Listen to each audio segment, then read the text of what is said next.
us, we love you liking the page, we love you watching and listening to us, and even telling your friends about it. Once again, we're still talking about business studies, especially for our students in the junior secondary school. You know that the coronavirus has put a lot of students out of school, and we don't just want to leave you behind. We want to continue to follow you into your homes, follow you into your phones, and we believe you will continue to follow us also. Thank you very much. Today we'll be looking at topic in business studies, and if you remember, among the components of business studies, we have one as office practice. Today we'll be looking at effective office practice. And looking at effective office practice, we'll be looking at the office. As individuals and as students, we hear about office every day. We hear about office. There are office. And you go to companies, you visit office. You go to schools, you visit office. You go to the church, you visit office. You go to just anywhere you go to. And there is need for us to understand what the office is all about. And so today we'll be looking at the definition of the office. The office is defined as a place that is decorated, set aside, and designed for the performance of clerical activities.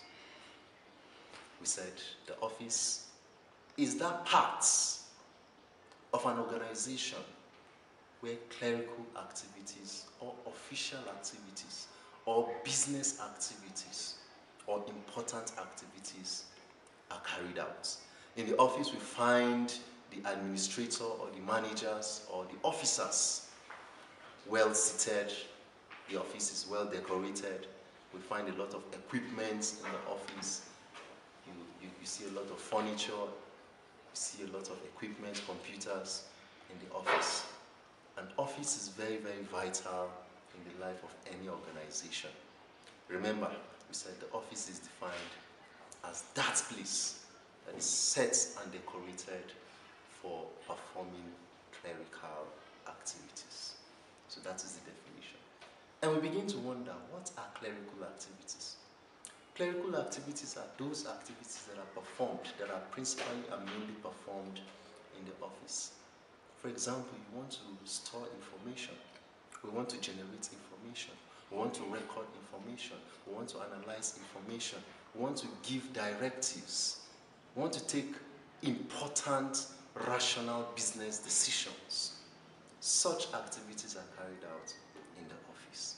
We want to sign documents, where we have the president signing budgets, or those things are done in the office. So it is very, very important that learners understand that an office is a very, very important business and is a very important part of an organization. Then we have different types of office. You go to organizations, you see an office like the pastor's office, you see the imam's office, you see the headmaster's office, you see the principal's office, we see the cash office, we see the ticket office, we see the manager's office, we see the doctor's office. You can continue going on and on and on. Even me, I have an office, you know. So offices are so broad, so much. But offices are divided and categorized into two. We have one that is called the small office, and we have another one that is called the large office. So the two categories of the office, small office and large office. Now, what qualifies an office to be called small and another one called large? It mainly depends on the kind of job or clerical activities that is performed in the office. An office where the volume of job or business done is just small or minimal is called a small office. One office where you have a large volume of job or business or activity or transaction performed is called a large office. For example, you go to a banking hall, you see there are a lot of transactions that are done there, both locally and international. Such kind of office is a large office, right? You go to the Nigerian Stock Exchange, for example, where stocks, shares are traded and sold. You find a lot of shareholders, you find a lot of workers. Now the volume of activity done in such a place is large. So it's called a large office. So offices are divided into two, remember? So we have a small office and we have a large office. Then, we also look at the departments in the office. Now, there are also a lot of departments in an organization. If you're thinking of establishing an organization, you begin to think about the departments that can be found in such an organization. If you're looking for an employment in an organization, you also begin to think of which department to choose from. Now, there are a lot of departments, and a department is like a section of the organization that is saddled with a special function. Because in economics, there's a concept that is called division of labor.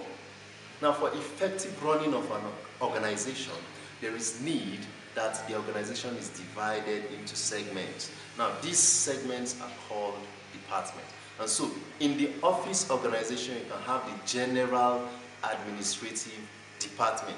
That is a very important department in the office. It's called the general administrative department. Then we also have another department that is in charge of the workers. The department is called the personnel department. They are in charge of employing workers, training workers, promoting workers, transferring workers, and everything about workers. Then another department that we can find in the office that is very, very important is finance and accounting department. Now, the finance and accounting department is going to be responsible for sourcing for revenue, for money, for income on behalf of the organization. They are also in charge of the organization's bank accounts and cash accounts. They are also in charge of the organization's income and expenditure. So we have the finance and accounting department. Another department is the production department. This department carries out production if the department or if the office or if the organization is a production organization. The production department produces. We have the sales department. The sales department is the department that helps in selling whatever is produced within the organization. We have the transport department. The transport department arranges travels for staff. It's in charge of purchasing vehicles, maintaining and running vehicles. That department is the transport department. We also have the advertising department. This department is responsible for advertising whatever product is produced. And we also have marketing department. That department carries out the search for customers. There's research and development department. That department is responsible for carrying out research for development. And then departments are so numerous. Now, the number of departments you have in an organization will depend on whether the organization is a small office or a large organization. Thank you once again, and see you again.